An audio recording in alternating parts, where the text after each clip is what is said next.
दुश्मन हमेशा यही सोचते थे कि भारत सिर्फ हथियारों का इस्तेमाल करता है, पर डोभाल ने साबित कर दिया कि असली और सबसे बड़ा हथियार इंसान का दिमाग होता है। इन ऑपरेशंस ने उन्हें आईबी का सबसे कीमती एसेट बना दिया था, पर उनकी जिंदगी का सबसे खतरनाक और सस्पेंस से भरा मिशन अभी उनका इंतजार कर रहा था। सिक्किम और मिजोरम में अपना डंका बजाने के बाद अजीत डोभाल को उनके करियर के सबसे डेडली मिशन पर भेजा गया। एक ऐसी जगह जहां एक छोटी सी गलती का सीधा मतलब था खौफनाक मौत। उन्हें इंडियन हाई कमीशन इस्लामाबाद में कमर्शियल सेक्शन का हेड बनाकर पाकिस्तान भेजा गया, पर यह सिर्फ दुनिया को दिखाने के लिए एक कवर था। असलियत में वह वहां 7 साल तक एक डीप अंडरकवर स्पाई बनकर रहे और दुश्मन की हर नस को टटोलते रहे। उस दौरान पाकिस्तान दुनिया की आंखों में धूल झोंककर कहूटा में अपना एक टॉप सीक्रेट न्यूक्लियर प्रोग्राम चला रहा था। डोभाल को टास्क मिला कि किसी भी तरह इस न्यूक्लियर प्रोग्राम का ठोस एविडेंस निकाल कर लाना है। कहूटा की सिक्योरिटी इतनी ज्यादा सख्त थी कि वहां परिंदा भी पर नहीं मार सकता था।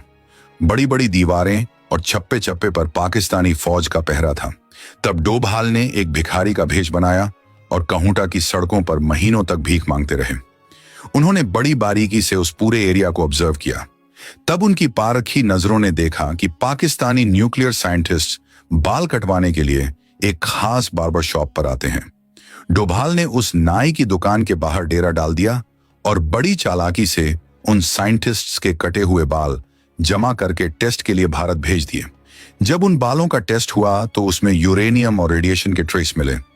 इस एक छोटे से बाल ने दुनिया के सामने पाकिस्तान के न्यूक्लियर सीक्रेट्स को एक्सपोज कर दिया और उनके प्रोग्राम को करीब 15 साल पीछे धकेल दिया। यह इंटेलिजेंस की दुनिया का एक मास्टर स्ट्रोक था। पाकिस्तान में उनका यह 7 साल का सफर किसी हॉलीवुड की थ्रिलर मूवी से कम नहीं था। एक दिन वह लाहौर की एक मजार में नमाज पढ़ने गए हुए थे। वहां एक सफेद दाढ़ी वाले बूढ़े आदमी ने उन्हें बहुत गौर से देखा और एकदम से पास आकर उनके कान में धीरे से पूछा, क्या तुम हिंदू हो? डोभाल अंदर से पूरी तरह हिल गए, पर उन्होंने बड़े शांत और काम तरीके से जवाब दिया कि नहीं, मैं एक मुसलमान हूं। तो उस बूढ़े ने कहा कि तुम्हारे कान छिदे हुए हैं, जो कि मुसलमानों में आम तौर पर नहीं होता।